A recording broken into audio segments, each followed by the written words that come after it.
Hello बाबू लोग। नहीं, आज से मैं आप लोग को बाबू लोग नहीं, मैं सभी को बोलूंगा एक नया नाम से, मैजिक माइंड लर्नर्स।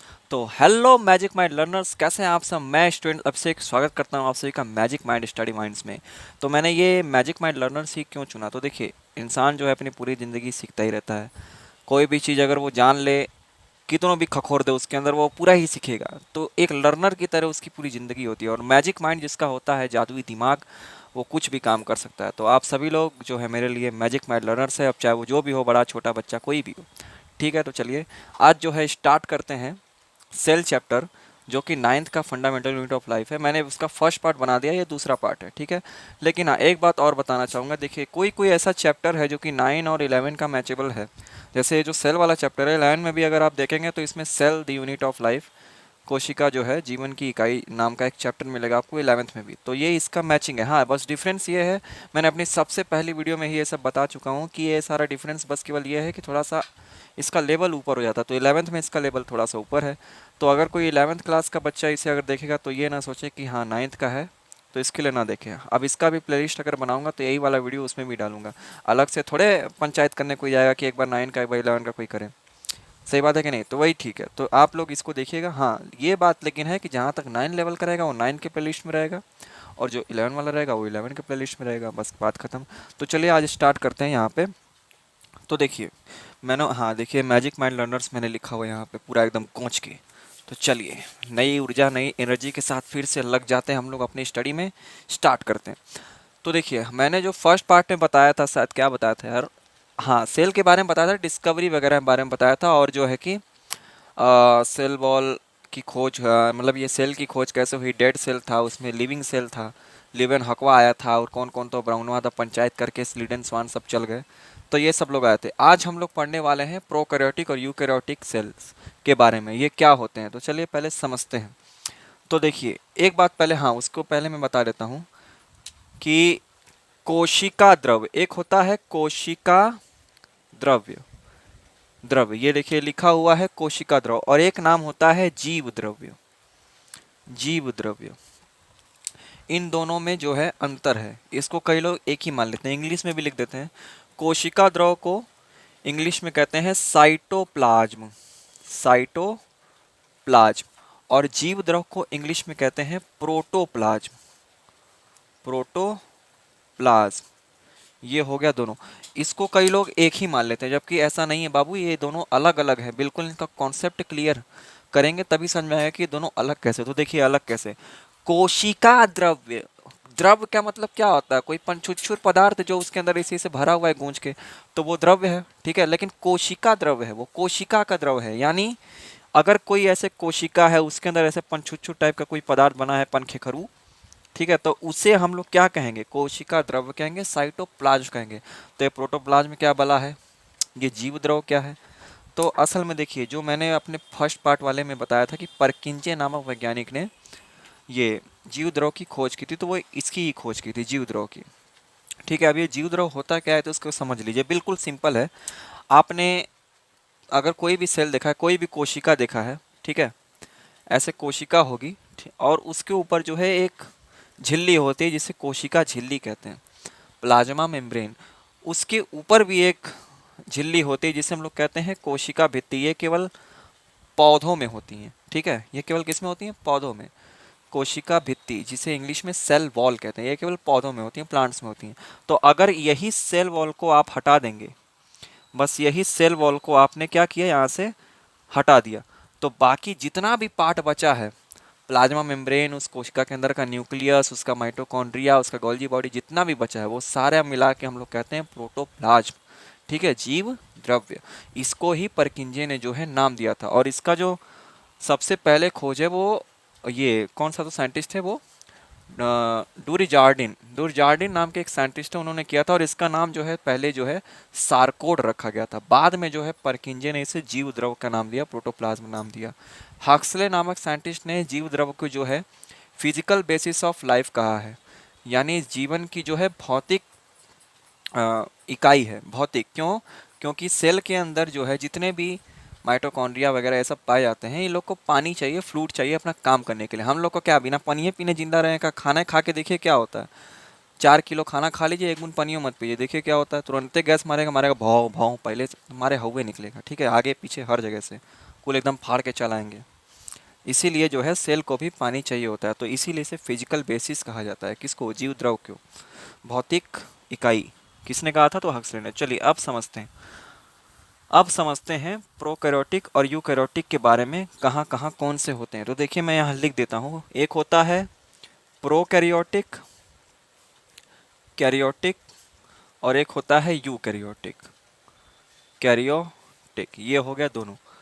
हिंदी में भी यही कहते हैं, प्रोकैरियोटिक और यूकैरियोटिक। अब इन दोनों में अंतर क्या है? तो देखिए यहाँ जो लिखा है प्रो प्रो और यहाँ लिखा है यू, यही दोनों अलग वर्ड हैं, बाकी ये दोनों कैरियोटिक और कैरियोटिक दोनों सेम है। तो यहाँ पे जो कैरियो शब्द लगा है ना, कैरियो, ये कैरियो डिनोट कर रहा है न्यूक्लियस को, यानी केंद्रक को। तो इसमें यही बताया जाएगा केंद्रक के आधार पर कि कोई कोशिका जो है वो किस प्रकार की है। अगर देखिए ऐसा तो थोड़े है कि हर कोशिका जो है एकदम अच्छी खासी दिखेगी, उसका केंद्रक अच्छा खासा दिखेगा, ऐसा हो ही नहीं सकता।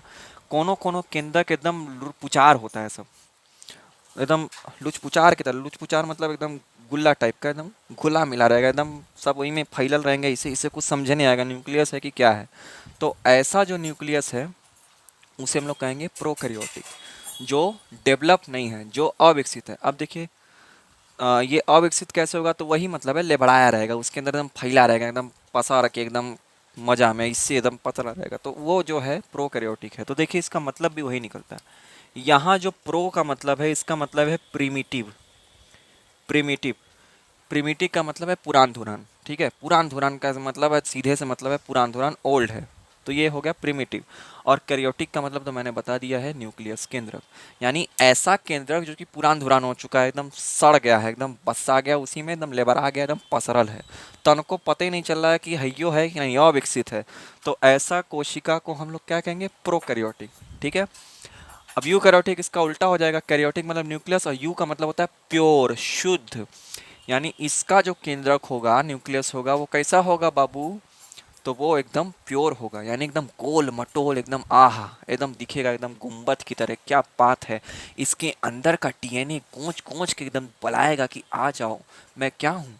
प्योर न्यूक्लियस हूँ। तो ये यूकैरियोटिक में आएगा। तो देखिए ये हो गया प्रोकैरियोटिक और यूकैरियोटिक।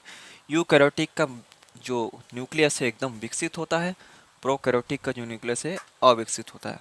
बस यही अंतर है दोनों में, और कुछ नहीं है। ये प्रोकैरियोटिक और यूकैरियोटिक जो शब्द है, ध्यान रखिएगा, न्यूक्लियस, केंद्रक को बेस मानकर रखा गया और किसी भी चीज़ को नहीं माना गया। अब एग्जाम्पल समझ लेते हैं इसमें कौन कौन आते हैं। तो प्रोकैरियोटिक में देखिए कौन आएगा, इसमें बैक्टीरिया आएगा, जिसे हिंदी में जीवाणु कहते हैं। बैक्टीरिया को हिंदी में क्या कहते हैं? जीवाणु कहते हैं। तो इसमें बैक्टीरिया आएगा, किसमें? प्रोकैरियोटिक में। और कौन आएगा? तो भैया ब्लू ग्रीन एल्गी आएंगे, जिसे हम लोग साइनोबैक्टीरिया भी कहते हैं, ठीक है, नील हरित शैवाल हिंदी में कहते हैं, जिसे भी साइनोबैक्टीरिया कहते हैं। तो ये किस में आएंगे बाबू? तो प्रोकैरियोटिक में। ओ, तो ये जो है प्रोकैरियोटिक में आएगा। और यूकैरियोटिक में कौन आएगा?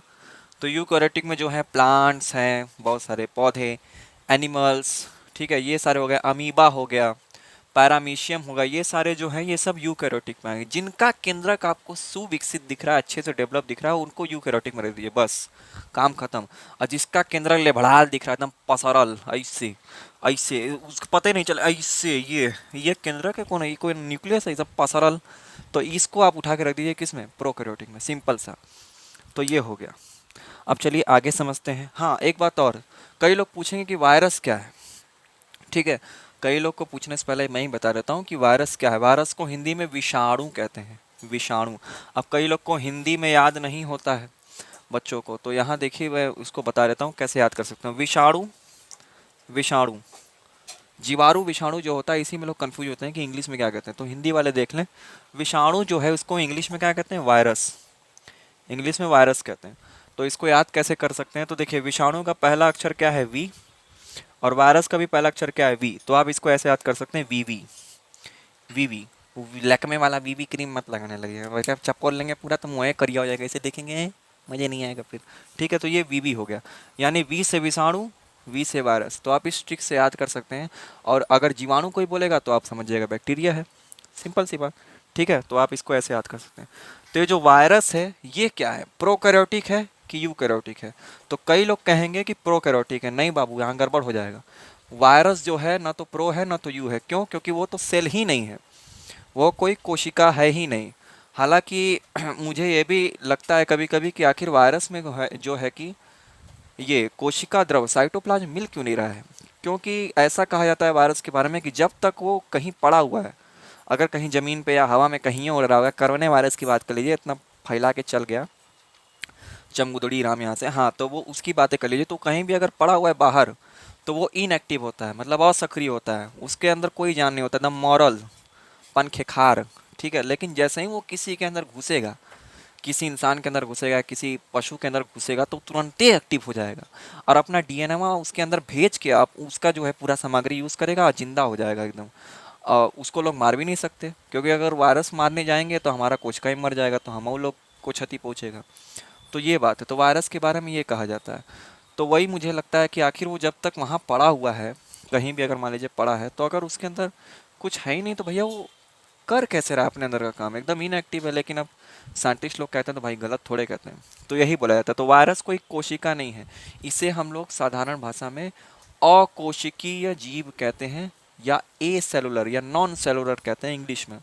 तो इसकी एक अलग से पूरी कैटेगरी है वायरस की, जिसे व्रियन कहते हैं। इसको पूरे गोंज के जो है इसका अलग से टॉपिक आता है, उसको किसी और टॉपिक में कवर किया जाएगा। ये बस आप ये जानिए कि वायरस कोई सेल नहीं है, ठीक है। क्योंकि सेल होने का मतलब ही है कि उसके पास जो है एक सेल ये एक झिल्ली हो, ठीक है, कोशिका को घेरने वाली एक झिल्ली हो, उसके अंदर केंद्रक हो, या तो डेवलप हो या तो नॉन डेवलप हो, ऐसा हो, और उसके अंदर कुछ भी मतलब पाया जाता हो, जैसे ये हो गया कार्बोहाइड्रेट, क्या बोलते हैं इसको, माइटोकॉन्ड्रिया, मीजोसोम्स, ये सब पाए जाते हो, तो वो जो है एक सेल की कैटेगरी में आता है। लेकिन वायरस में ऐसा कुछ है ही नहीं। वायरस कैसे दिखता है? एकदम पनखेखरू की तरह दिखता है, उसके पास कोई मेम्ब्रेन है ही नहीं, ना उसके पास साइटोप्लाज्म है, ठीक है, ना उसके पास कोशिका द्रव है, ना उसके पास कोई झिल्ली है। बस प्रोटीन के कुछ ऐसे ऐसे इसके आर पार लगे होते हैं। कोरोना वायरस का देखा होगा आप लोगों ने, इसे इसे निकला होता है ना, यही है ना वायरस, यही कोरोना कोरोना फैला दिया था, तो यही कोरोना है। तो इसका जो है लगा हुआ है, ये कोई झिल्ली थोड़े है, ये प्रोटीन के कुछ फाइबर्स हैं, जिसे हम लोग कैप्सिड कहते हैं, और इसके अंदर बस इसका ये इसे फैलल डीएनए रहता है बस, या तो डीएनए होगा या तो आरएनए होगा, तो ऐसे होता है।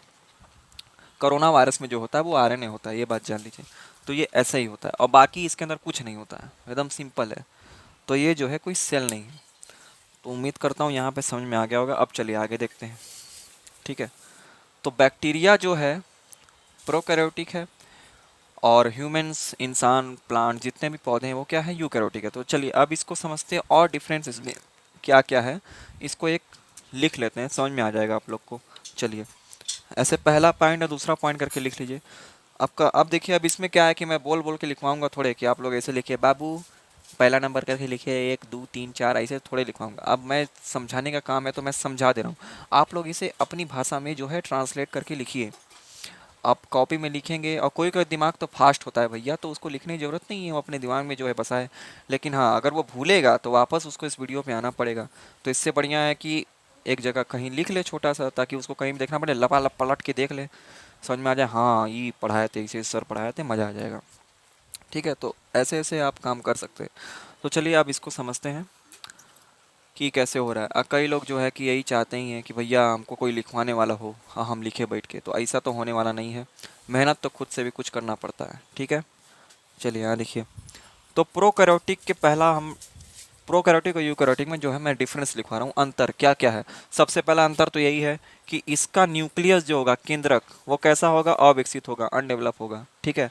यूकैरियोटिक का कैसा होगा न्यूक्लियस, डेवलप्ड होगा, ठीक है, विकसित होगा यूकैरियोटिक का। ये हो गया पहला डिफरेंस, और यही जो डिफरेंस है यही मेन डिफरेंस है न्यूक्लियस के बारे में। बाकी जो है वो भी है, लेकिन मेन डिफरेंस अगर कोई पूछे तो वो न्यूक्लियस के ऊपर ही बताना पड़ेगा आप लोग को, बाकी सब उसके अदर्स डिफरेंस है। तो चलिए दूसरा भी देख लेते हैं। प्रोकैरियोटिक जितनी भी कोशिकाएं होती हैं, जितने भी सेल्स होते हैं, इसमें जो है राइबोसोम जो होंगे वो 70S टाइप के होंगे, 70S टाइप के होंगे, ओनली 70S टाइप। यूकैरियोटिक जितने भी सेल्स होंगे उसमें 70S एंड 80S दोनों टाइप के राइबोसोम होंगे। अब ये क्या है 70S 80S, ये इसी में पढ़ना है, इसी चैप्टर में। जब मैं राइबोसोम पढ़ाऊंगा तो उसमें आप लोग को बताऊंगा ये एस क्यों लगाते हैं। अभी मैं इसका जो है फुल फॉर्म आपको बता देता हूँ। एस जो लगाते हैं इसका फुल फॉर्म जो है वो है स्टेबर्ड यूनिट, ठीक है। हाँ, अरे स्वेटबर्ग यूनिट, ठीक है, इसे स्वेटबर्ग यूनिट कहते हैं, इस एस का फुल फॉर्म है। अब इसको मैं बताऊंगा ये आखिर लगता क्यों है, इसे क्यों ऐसे बोलते हैं, तो जब राइबोसोम पढ़ाऊंगा तो उसमें बताऊंगा, ठीक है। अभी के लिए जो चैप्टर जो टॉपिक है उसको समझते हैं। तो ये हो गया 70 और 80, इसमें दोनों पाए जाते हैं, और प्रोकैरियोटिक में केवल 70 पाया जाएगा, बात खत्म। तीसरा पॉइंट आइए, तीसरे पॉइंट में इसमें डीएनए होता है, डीएनए होता है लेकिन प्लस हिस्टोन नहीं होता, ठीक है। हिस्टोन, डीएनए होता है लेकिन हिस्टोन नहीं होता, ठीक है। हिस्टोन क्या है, एक प्रोटीन है। देखिए डीएनए बहुत लंबा होता है, 2-3 मीटर लंबा होता है, तो उसको लपेट के रखने के लिए हिस्टोन प्रोटीन नाम का एक कुछ मॉलिक्यूल्स अणु की जरूरत पड़ती है, ताकि बांध के कुल रहे। अब पता चला पसरल है वही कोशिकाओं में, तो एकदम भागेगा कैसे, कैसे भागेगा, तब बताइए, निकलना भी तो चाहिए, तो उसको बांध के रखने का काम हिस्टोन प्रोटीन करता है। तो इसमें नहीं है, इसका मतलब नहीं भागता है, ठीक है, सिंपल सी बात है, इसमें नहीं भागता है, और क्या, इसका लेबराल खुदे है, तो क्या कोई बांधने की जरूरत है उसको, भगवान ने उसको पहले ही लेबराल दिया है, तो भागे भाड़ में जाए, उसको क्या करे, हटाइए उसको। अब देखिए यूकैरियोटिक में, देखिए यूकैरियोटिक में डीएनए भी होता है प्लस हिस्टोन प्रोटीन भी होता है, ठीक है, ये दोनों होता है किस में, यूकैरियोटिक में। और इसमें केवल हिस्टोन नहीं होता है, डीएनए होता है, बात खत्म। चौथे पार्ट में आइए, चौथा जो मतलब चौथा ये है पॉइंट है, इसमें जो होता है रेस्पिरेशन के लिए, श्वसन के लिए, जो आंतरिक श्वसन होता है, इंटरनल रेस्पिरेशन जो कोशिकाओं में होता है, उसके श्वसन के लिए जो है मीजोसोम्स होते हैं, मीजोसोम्स, मीजोसोम्स होता है। और इसमें जो है श्वसन के लिए, रेस्पिरेशन के लिए माइटोकॉन्ड्रिया होता है। इन सब के बारे में हम लोग को समझना है, तो चिंता मत करिए, बस इसको समझ लीजिए, ठीक है। कौन होता है, माइटोकॉन्ड्रिया होता है, ये हो गया। और कोई डिफरेंस, हाँ और कोई डिफरेंस बता देते हैं, इसमें जो है पांचवा पॉइंट्स लिखिए, इसकी जो ये प्रोकैरियोटिक में जो पांचवा पॉइंट है ये है कि इसमें जो है सेल मेम्ब्रेन, सेल मेम्ब्रेन जो होती है वो लाइपोप्रोटीन की बनी होती है। किसकी बनी होती है, लाइपोप्रोटीन। सेल मेम्ब्रेन को हिंदी में कोशिका झिल्ली कहते हैं, ठीक है, हिंदी वाले ध्यान से समझेंगे। लाइपोप्रोटीन, लाइपोप्रोटीन की बनी होती है, यूकैरियोटिक में भी लाइपोप्रोटीन की बनी होती है, दोनों सेम है। तो डिफरेंस कहाँ है, ये तो डिफरेंस नहीं है, तो दोनों सेम है। डिफरेंस होता है सेल वॉल में, ठीक है, सेल वॉल में, कोशिका भित्ति, सेल वॉल को हिंदी में कहते हैं कोशिका भित्ति, इसमें डिफरेंस होता है। जो प्रोकैरियोटिक के सेल वॉल हैं वो बने होते हैं पेप्टिडोग्लाइकॉन, पेप्टिडोग्लाइकॉन। देखिए इसको साथ में बोलेंगे तो याद हो जाएगा, ये सोच के रखेंगे कि सर बता दिए लिख के चल गए, चलो 2 दिन बाद याद, तो नहीं याद होगा, ठीक है, नहीं याद होगा, इसको साथ में बोलिए, मेरे साथ बोलिए, पेप्टिडोग्लाइकॉन, ठीक है, देखिए आराम से याद हो गया, पेप्टिडोग्लाइकॉन, ठीक है, काम खत्म। तो ये जो प्रोकैरियोटिक कोशिकाओं में होती है, जो सेल वॉल होता है कोशिका भित्ति, किसकी बनी होती है, पेप्टिडोग्लाइकॉन की बनी होती है, काम खत्म। इधर आइए, यूकैरियोटिक में जो सेल वॉल होता है कोशिका भित्ति, वो किसकी बनी होती है, तो सेलुलोज की बनी होती है, सेलुलोज, सेलुलोज, हिंदी इंग्लिश दोनों एक ही कहते हैं, इसीलिए घबराइएगा मत, ठीक है। तो ये हो गया सेलुलोज। और हाँ एक बात ये ध्यान रखिए, जो सेल वॉल है कोशिका भित्ति यूकैरियोटिक में केवल जो है पौधों में मिलती है, एनिमल्स में नहीं मिलती, ठीक है, केवल पौधों जितने प्लांट्स हैं उसमें मिलेगी केवल सेल वॉल, और जो है इसमें एनिमल्स वगैरह में नहीं मिलती। तो ये जो है स्ट्रक्चर बनाएंगे समझाएंगे, अभी के लिए इतना ही जान लीजिए, बस ये हो गया 5 डिफरेंस। और कोई डिफरेंस है, और कोई डिफरेंस है कि नहीं, हालांकि डिफरेंस तो है, बहुत सा है। और एग्जांपल तो मैंने बता ही दिया, प्रोकैरियोटिक में जो है नील हरित शैवाल बैक्टीरिया आते हैं, और यूकैरियोटिक में जितने एनिमल्स है प्लांट्स है ये सारे क्या आते हैं। और कोई डिफरेंस भैया हो जाएगा कि नहीं, और कोई डिफरेंस, और कोई डिफरेंस नहीं है, और कोई डिफरेंस, हाँ डिफरेंस तो बहुत सारे हैं, लेकिन जो मेन मैंने है आपको बता दिए, ठीक है। तो चलिए इतना ही डिफरेंस रहने देते हैं, अब चलिए इसके आगे बढ़ते हैं। तो प्रोकैरियोटिक और यूकैरियोटिक आपको समझ में आ गया होगा। अब चलिए अब हम लोग समझते हैं एक कोशिकीय और बहुकोशिकीय। बहुत नाम सुना है आप लोगों ने, बहुत नाम सुना है आप लोगों ने। चलिए अब समझते हैं, धीरे से आगे बढ़ते हैं। एक कोशिकीय और बहुकोशिकीय में अंतर समझिए। देखिए एक कोशिकीय, नामों से पता चल रहा है। अब मेरा तो यही कहना है कि भैया जो है पढ़ाई में 70 से 80% काम जो है नाम सुन के पता चल जाता है, इसीलिए मैं जो है इंग्लिश और हिंदी दोनों में नाम याद करता हूँ।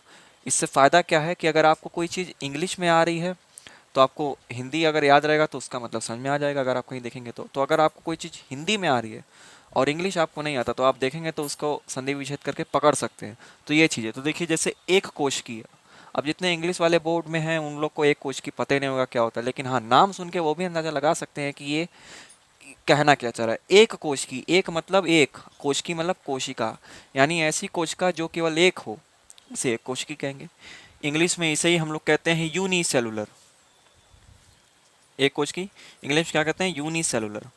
ठीक है, इंग्लिश में कहते हैं यूनिसेलुलर। अब एक होता है बहु कोश की, बहु कोश की इंग्लिश में कहते हैं मल्टी सेलुलर। सेलुलर जिसके कई सारे सेल्स हों, जो कई सारे सेल से मिलकर बना है, वो है मल्टी सेलुलर। अब ध्यान रखिएगा बाबू लोग, यहाँ केंद्रक से कोई मैटर नहीं है, यहाँ पूरी कोशिका की बात हो रही है। तो देखिए अगर कोई एक कोशिका है, ठीक है, अगर कोई एक कोशिका है और वो जीव केवल एक कोशिका का ही बना है, वो ऑर्गेनिज्म जो है केवल एक कोशिका रखता है अपने पास, तो वो जो है यूनिसेलुलर है। ठीक है, जैसे बैक्टीरिया यूनिसेलुलर है, अमीबा यूनिसेलुलर है, पैरामीशियम यूनिसेलुलर है, एक कोश की सारे जीव हैं। और बहुकोशिकी कौन है? तब जो एक से अधिक कई सारी कोशिकाओं से मिलके बने होते हैं, तो उनकी कोशिका जो है ऐसे आपस में जुड़ी रहेंगी, ऐसे ऐसे, और पूरा मिल के ये जो है ऊतक का निर्माण करते हैं, जिसे टिश्यू कहते हैं, और पूरा शरीर बनाएगी एक, जैसे हम लोग का दिखे शरीर। क्या इतनी बूढ़ी का दिख रहा है क्या? एकदम पूरा एकदम भब्बड़ शरीर है। अब इसका एक कोशिका निकाल के देखेंगे तो जो है जैसा स्ट्रक्चर होगा वैसा दिखेगा। अब हमारे अंदर करोड़ों कोशिकाएं हैं, करोड़ों कोशिकाएं से मिलकर बनी है, हर जगह कोशिका है कि नहीं? इसीलिए तो इसे कहा जाता है जीवन की मौलिक इकाई, क्योंकि पूरा शरीर ही जो है कोशिकाओं से बना है। और जो एक कोशिका है उसमें भी तो केवल एक ही कोशिका है, तो वो भी तो उसकी क्या हुई? इकाई ही हुई, एक यूनिट हुई। ठीक है कि नहीं? तो ऐसे जीव जो हुए केवल एक कोशिका से बने होते हैं, एक कोश की। और जो एक कोशिका से अधिक कोशिका के बने होते हैं मिलके, वो बहुकोश की। तो बहुकोश की के उदाहरण कौन कौन है? जैसे प्लांट्स हो गए, पौधे, पेड़ पौधे, हम लोग हो गए, इंसान हो गए, मनुष्य, जितने जानवर हैं, कुत्ता, बिलार, भैंस, छछूंदर, सारे के सारे कौन से हैं? बहुकोशिकी में आते हैं। ठीक है, ये हो गया। अब ये यहाँ तक तो हो गया, बस और कुछ इसमें नहीं है। और हाँ एक बात और याद रखिएगा, जो अमीबा है, अमीबा, अमीबा का जो न्यूक्लियस है, केंद्रक है, वो यूकैरियोटिक है, लेकिन है वो यूनिसेलुलर। लेकिन बैक्टीरिया का जो न्यूक्लियस है, केंद्रक है, वो प्रोकैरियोटिक है, लेकिन वो भी यूनिसेलुलर है। तो इसका मतलब क्या पता चलता है? इसका मतलब ये पता चलता है कि यूनिसेलुलर और मल्टीसेलुलर केंद्रक पे आधारित नहीं है। केंद्रक पे आधारित कौन है? प्रोकैरियोटिक और यूकैरियोटिक। यूनिसेलुलर मल्टीसेलुलर किस पर आधारित है? कोशिकाओं की संख्या पर, नंबर ऑफ सेल्स, इस पे आधारित है। तो आप लोग नंबर को देखिए। तो अगर आप लोग अमीबा देखेंगे, अमीबा, अमीबा कैसे बनता है? इसे खेखार टाइप का बनता है, एकदम थूकल।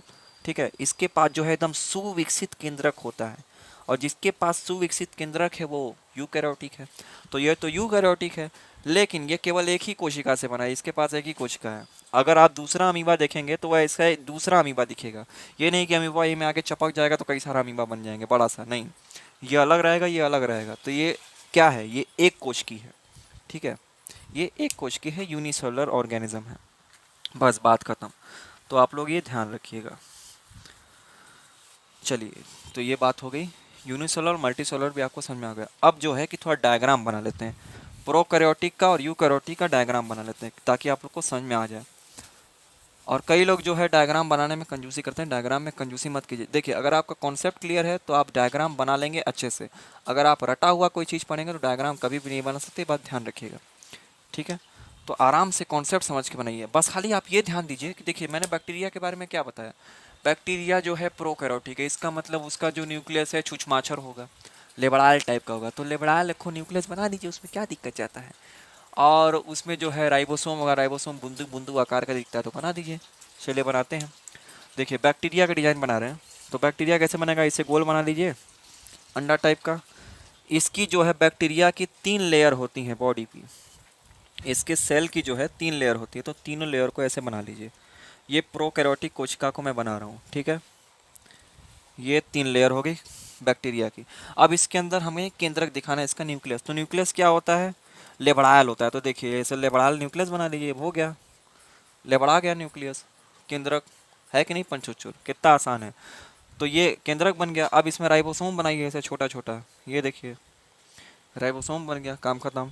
मीजोसोम बनाइए। मीजोसोम कैसे बनेगा? ये ऐसे उठा के ये ये क्या बात है, ये हमारा मीजोसोम है, ये इसमें जुड़ा रहेगा, ये ऐसे, ये हमारा मीजोसोम, यहाँ मीजोसोम।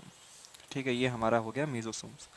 और इसमें देखिए क्या होता है, तो इसमें जो है कुछ कुछ सर्कल टाइप के भी डीएनए होते हैं जिसे हम लोग प्लाज्मिड कहते हैं। तो अभी मैं इसका नाम लिखवा दे रहा हूँ, आप लोग पहले बना लीजिए।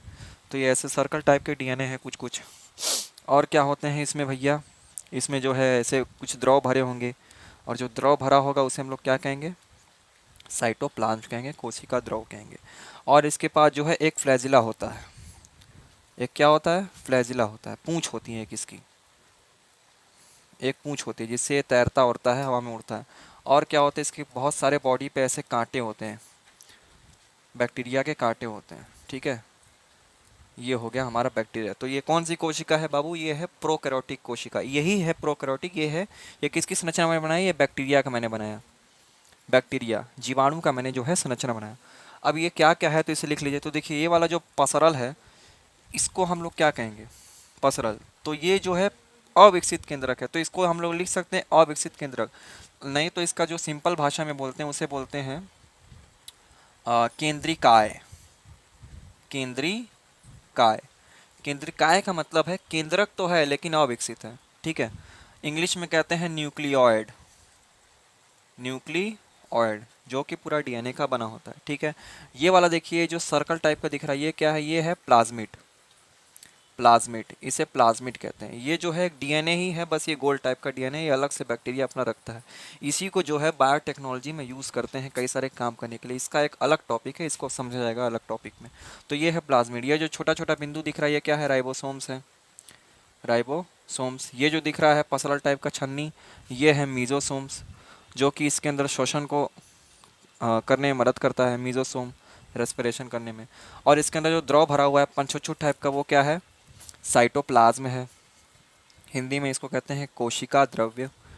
और ये जो इसकी पूंछ है, ये तो पूंछ है, इसको पूंछे कहेंगे, इंग्लिश में कहते हैं फ्लैजेला, हिंदी में भी फ्लैजेला भी कह सकते हैं आप लोग, कोई दिक्कत नहीं है। इंग्लिश में जो जो नाम बता रहे हैं उसको आप लोग हिंदी में ही बोल सकते हैं, कोई दिक्कत नहीं। ठीक है, तो ये हो गया फ्लैजिला। और हाँ, ये जो कांटे कांटे निकले हैं, इस कांटे को हम लोग कहते हैं पिली। ठीक है, पिली, हिंदी में भी पीली कहते हैं। तो ये कांटे, तो ये हो गई एक प्रोकैरियोटिक की संरचना। तो आप लोग देख लीजिए कैसे बनता है। ये है प्रोकैरियोटिक। क्यों प्रोकैरियोटिक करें, क्योंकि इसका न्यूक्लियन कैसा है, पुरान धुरान है, मुरझाइल है, सड़ल, एकदम पसरल। ठीक है, पंचुचूर है। तो ये हो गया प्रोकैरियोटिक। अब यूकैरियोटिक का ये बना लेते हैं, आप लोग इसको देख लीजिए, मिटा दे रहे हैं, काम खत्म। अब यूकैरियोटिक को आप लोग याद करिए, उसमें क्या था, उसका केंद्रक कैसा था, तो बाबू प्योर था। ठीक है, तो उसका केंद्रक कैसा दिखेगा, एकदम अच्छा सा नायाब दिखेगा। तो इसका एकदम अच्छे से बनाए। तो देखिए ये है यूकैरियोटिक कोशिका, ये है यूकैरियोटिक कोशिका। अरे हाँ, बैक्टीरिया में जो 3 लेयर था, उसका 3 लेयर का नमूना लिख लीजिए, 1 मिनट। 3 लेयर का नमूना बताना भूल गया, सॉरी। देखिए मैं छोटा सा बना के बता दे रहा हूँ ऐसे। बैक्टीरिया में 3 लेयर का नमूना। तो देखिए ये जो सबसे बाहर वाला लेयर है, बैक्टीरिया के सबसे बाहर वाला लेयर बनाए होंगे, वो जो होता है उसे कहते हैं कैप्सूल। ठीक है, कैप्सूल, सबसे बाहर वाले लेयर को हम लोग कहते हैं कैप्सूल। उसके अंदर वाले को हम लोग कहेंगे सेल वॉल, सेल वॉल जिसे हिंदी में कहते हैं कोशिका भित्ति। और अंदर वाले को हम लोग कहेंगे प्लाज्मा मेम्ब्रेन, प्लाज्मा मेम्ब्रेन, या इसी को सेल मेम्ब्रेन कहते हैं। ठीक है, हिंदी में इसे प्लाज्मा झिल्ली कहिए या कोशिका झिल्ली कहिए, एक ही बात है। ठीक है, सबसे अंदर वाला। तो ये देखिए, ये तीनों ऐसे होता है, आप तीनों उसका नाम लिख लीजिएगा। तो ये हो गया प्रोकैरियोटिक। अब यूकैरियोटिक पे चलते हैं। ठीक है, और बाकी मैंने आपको प्रोकैरियोटिक संरचना बताई दी, तो आप लोग उसे लिख लीजिएगा। यूकैरियोटिक में देखिए, यूकैरियोटिक जो कोशिका है, हम लोग को इसमें 2 पढ़नी है, एक पढ़नी है एनिमल की और एक पढ़नी है प्लांट की। बस आप लोग मोटा मोटी अभी यही जान रहे हैं कि उसकी जो केंद्रक है विकसित होती है। तो अगर जो है हमें इसमें दोनों पढ़ना है, कौन कौन सा पढ़ना है, प्लांट का भी पढ़ना है और एनिमल का भी पढ़ना है, तो इनका भी डिफरेंस लिखना पड़ेगा। तो यूकैरियोटिक वाला जो है वो मैं सोच रहा हूँ कि नेक्स्ट में बता दूंगा, ताकि इसमें तो है थोड़ा लंबा वीडियो ना बने, क्योंकि अगर लंबा वीडियो बन जाता है तो या पढ़ने में भी थोड़ा सा अजीब लगता है। तो चलिए फिर, यूकैरियोटिक वाली जो कोशिका है उसमें एनिमल और प्लांट वाला जो है नेक्स्ट वीडियो में कवर कर देंगे। और इसमें जो है अभी आपको कई सारे माइटोकॉन्ड्रिया बारे में, राइबोसोम के बारे में, ये सब के बारे में पूरा पढ़ना है। तो ये सब के बारे में जो है कि नेक्स्ट वीडियो में जो है बताया जाएगा। और उसका एक मैंने चार्ट भी मतलब तैयार किया है, तो चार्ट आप लोग को बना के अच्छे से उसको याद करा दूंगा, तो आप लोग उसे याद करिएगा। तो चलिए मिलते हैं फिर नेक्स्ट वीडियो में इन्हीं सब fun entertainment music and knowledge के साथ। तब तक के लिए बाय बाय, गुड नाइट, सुनी सबा करें, take care my magic mind learners, bye bye.